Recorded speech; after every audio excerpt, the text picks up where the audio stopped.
Another day, another basketball stories na naman ang pagkikwentuhan natin. At ngayon nga, yung pag-uusapan natin ang balitang pagtanggal ng Los Angeles Lakers kay Dalton Kenick at ang balitang pagkuha ng Golden State Warriors kay LeBron James. Nilinaw na nga ng mga analyst na wala na nga daw namamagitang problema sa front office ng Los Angeles Lakers at sa kampo ni LeBron James. Kahit wala man itong nakuha ng bagong contract extension ngayong off-season. Pareho pa rin naman nga ang kanilang goal na makuha ang kampyonato sa darating na bagong season. Inamin na rin naman nga ni LeBron James na sinunod nga daw talaga ng Lakers ang lahat ng kanyang naging request na improvement sa kanilang lineup.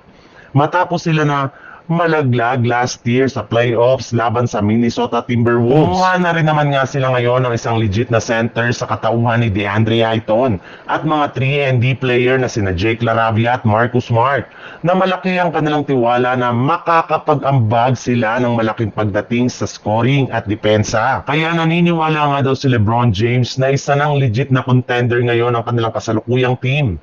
Pero maaari pa rin nga daw nila itong mas lalong mapa-improve at gawing isang championship contender. At magagawa nga nila yan kung makakabuo sila ng trade sa Pebrero bago ang trade deadline.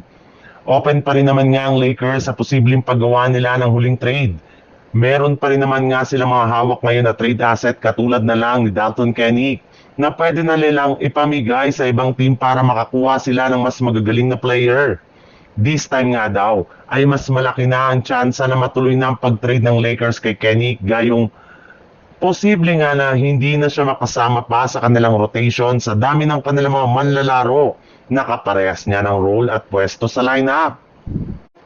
Sa ibang balita naman, bagamat man nga nakafocus si LeBron James sa pagkuha ng kampyonato sa Los Angeles Lakers sa darating na bagong season ng NBA, ay hindi pa rin nga natin may kakaila na isang malaking questionable na nga ang kanyang future sa team.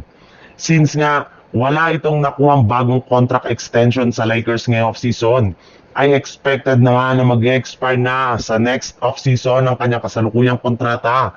At tuluyan na nga siya na ditong magiging isang unrestricted free agent. Dahil nga dyan ay pwede na nga siyang umalis sa Lakers at lumipat sa ibang kupunan. Hindi rin naman nga daw magiging mahirap kay LeBron James na maghanap ng ibang team.